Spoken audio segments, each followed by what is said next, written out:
Ladies and gentlemen, I am now joined by a man who actually spreads happiness. And he represents in India a global giant about which we know the presence. However, the detail of that presence, many are not aware of. My own sense is that once you get to know the details of this company's, this global giant's presence in India, you would be far happier. Mr. Prasanna Mohile, member of the executive board of Pernod Ricard in India, and also the head of the corporate division of their policy. Mr. Mohile, welcome to NDTV. Thank you very much for joining us. Thank you for inviting me to this NDTV World Summit. Congratulations, Nikunj, for the NDTV World channel, which was launched today and which we witnessed. Pernod Ricard, as you are aware, many of them, they don't know, people know it as Seagram's. So, Pernod Ricard has been in India for last 3 decades. So we have partnered with the Indian growth story for last 3 decades here, and we have grown right after the liberalization era began. Out of this 30 years, Pernod Ricard has seen in last 10 years also, we've seen a quite stable policies of the government. Mr. Mohile, you actually are saying that you have been in the country for last 3 decades. Yes, we were there since last 3 decades. And what all has been your footprint, your activities in all these 3 decades that you have been in India? So we started 3 decades back, but today, as you see, we have almost 25 manufacturing facilities all over India. We've been exporting to almost 50 plus countries. And we also have plans to invest further in this country, looking at the way the economy of this country is growing up. And let me also tell you that for Pernod Ricard, India is the second largest market after US. And you were talking about the policy framework that you have seen in last 1 decade that have helped your company expand, and what kind of future plans that you have. In last 1 decade, we've seen quite stable policies by the government of India and the various states. And we've seen the economy growing there. And as I say that Pernod Ricard has also grown with that. And that is what prompted us basically to invest further and expand further in India. Pernod always had being a foreign multinational, always had a very global approach that we've been blending with the global spirit with the Indian preferences there for the consumers here. Tell me something, that one of the big challenge today, what is the investment that your company is doing in terms of making your products more sustainable and less drawing from the natural wealth? So Nikunj, basically sustainability is in the core of our operations, our values. Sustainability, you see, starts with, we've given away with the monocartons now. After we've given away with the monocartons, that has basically reduced our carbon emission by 7,310 tons annually, which And conserves... this is India operations you're talking about? Yes, and we aim to go till 30,000 tons by 2030. That is what basically the sustainability for us means, that we care for our planet Earth, we care for the environment where we are.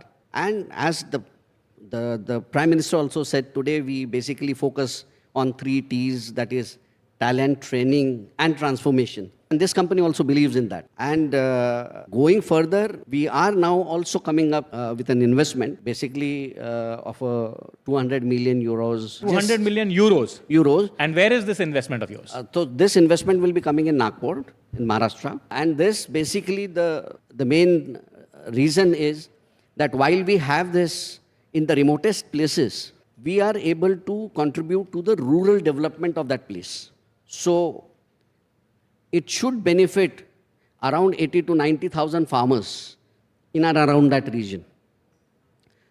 So I think when we talk about Vikasit Bharat, unless we don't touch the roots of the rural area and the corporates doesn't take this responsibility, the real Vikasit Bharat dream will not come true.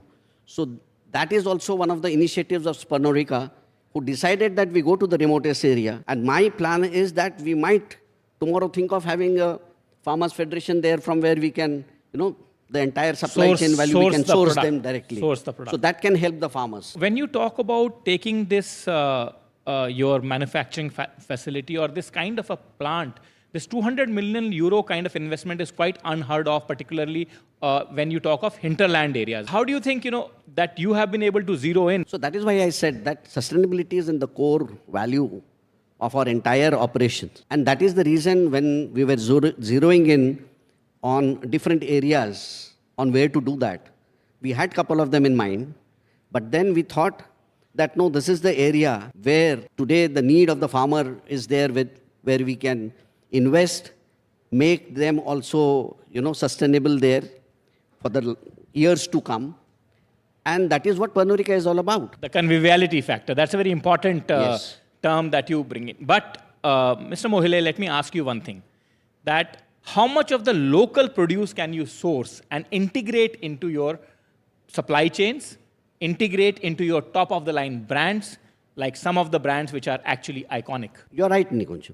And that is what, today, if you see, we've been known by some very iconic brands. We've always had this approach of local, wherein we basically try and blend the whole thing with the local resources there.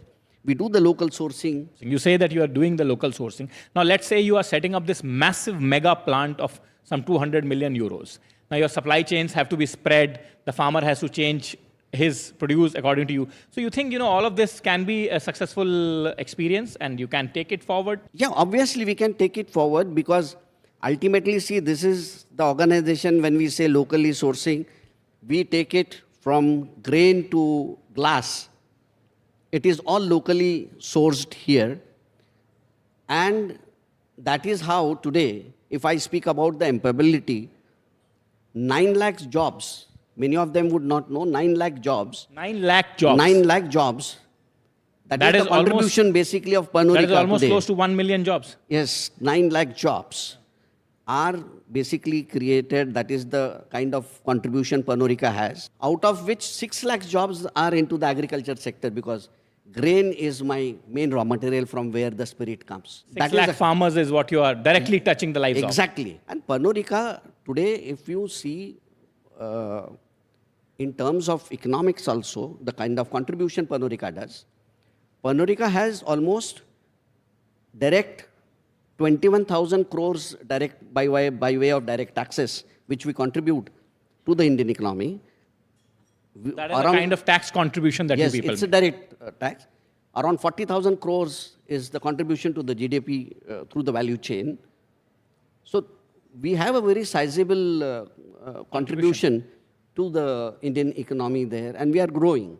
We believe today in the economic policies of this government, and that is why we are going ahead with all our expansions and investment plans here in the country. And that is how today India has become the second largest market after US.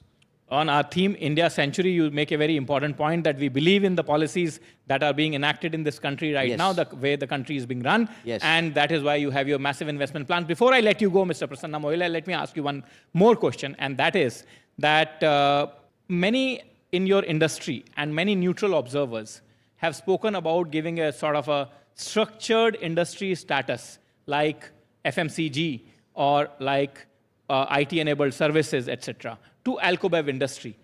What do you think, are the challenges in it, and how do you think the industry itself can benefit and then in turn benefit the country's economy? Good question, Nikunj. We were also figuring this out, that even after contributing so much, our only small request always has been that if we come into the mainstream sector, then probably, there will be more investments and more employability in this particular sector. And we can also leverage whatever the government programs are, government schemes are. So I think we need this kind of a little status there as an industry tomorrow, so that we also get the benefits like what others get. So that is where you can probably leverage the various government schemes, Yes. where various government incentives, Yes. and probably catapult yourself Absolutely. at a place where you are on the front rows of industry segments. Absolutely. Thank you very much, Mr. Prasanna Mohile. Thank you you, very sir. much for joining the NDTV. Thank you so much. Thank you for having me here.